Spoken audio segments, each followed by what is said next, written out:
We want the museums to treat our country fairly. We want the museums to talk about the history of our country in a fair manner, not in a woke manner. If we're becoming Nazi Germany, it's heartbreaking. This is not who we thought we were. I think this whole thing is a slippery slope. I question whether or not the executive order can accomplish what he wants. And it's interesting we're standing in front of the Museum of African American History as we do this talk. You know, whether do we now take Oprah Winfrey's name off the theater? Hello and welcome. You're watching The Mint. I'm Abhishek Singh. Donald Trump is back in the White House and has decided his new job title is not president, but Chief Storyteller of America. His mission? To rewrite US history into one long campaign rally. The Organization of American Historians put it nicely. Trump wants a glorified narrative of America. Translation? History class, but written by Fox News on Red Bull. Remember George Orwell's 1984? It warned, who controls the past controls the future. Trump read that line and went, oh great, some self-help advice I can use.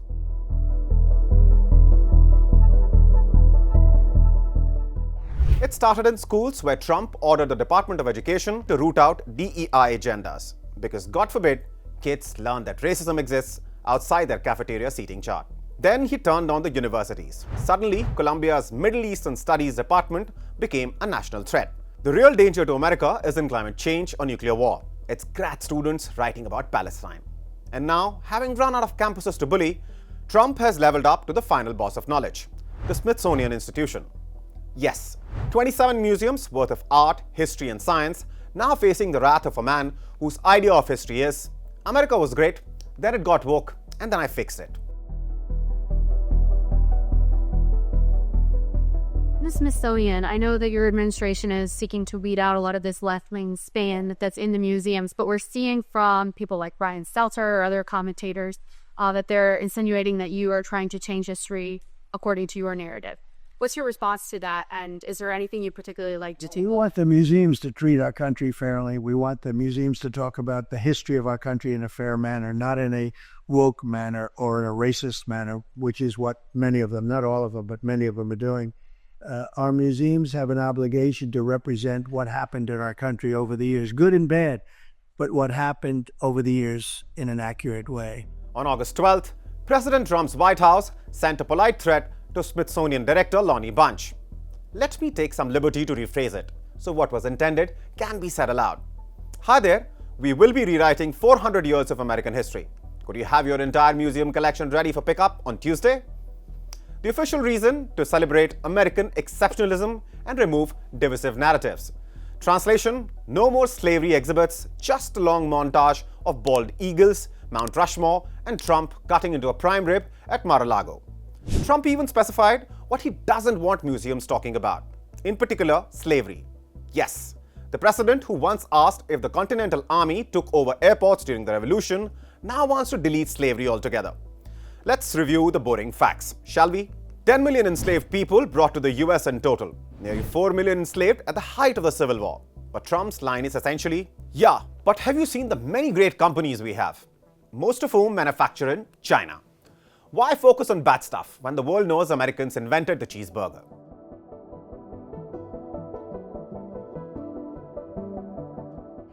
The Smithsonian refused to comment, but listen to what Trump has been saying on the subject. And I quote, "The Smithsonian is out of control. They only talk about how horrible our country is." Another quote, "We're not going to allow this to happen. Woke is broke." Unquote. And here's one more quote on the subject. "We have the hottest country in the world." Unquote. Hottest country in the world, sure. Probably because of climate change, which by the way is covered in Smithsonian exhibits. Another thing Trump won't enjoy, because science is so woke. However, Trump's real problem, it seems, is that he thinks the Smithsonian spends too much time on slavery and not enough time on positivity, which is like criticizing a hospital for talking too much about diseases. As expected, serious historians are not amused. Douglas Brinkley called Trump's critique utterly foolish, which in historian speak means, this is the dumbest thing I've ever heard. The Organization of American Historians warned, no president gets to dictate historical truth. Which is nice, but let's face it, Trump dictates truth the way he dictates haircuts chaotically and with zero respect for reality. The road ahead goes back. Trump doesn't just want to control policy, he wants to control memory. His plan? Replace 400 years of messy, painful complexity with a Marvel-style highlight reel. America, land of superheroes, no villains allowed. The Smithsonian's critics want the world to forget slavery, injustice, segregation, all of it. But here's the thing, that history is real. It happened. It shaped America. To erase it is like photoshopping a family photo so that the troublemaking cousin who went to jail never existed. Sure, the picture looks nicer, but it's also a lie. And if Orwell was right, that he who controls the past controls the future, then Trump just might turn America's museums into one giant gift shop selling MAGA hats in the fossil section. If you liked watching this video, please don't forget to like and share and to subscribe to The Mint.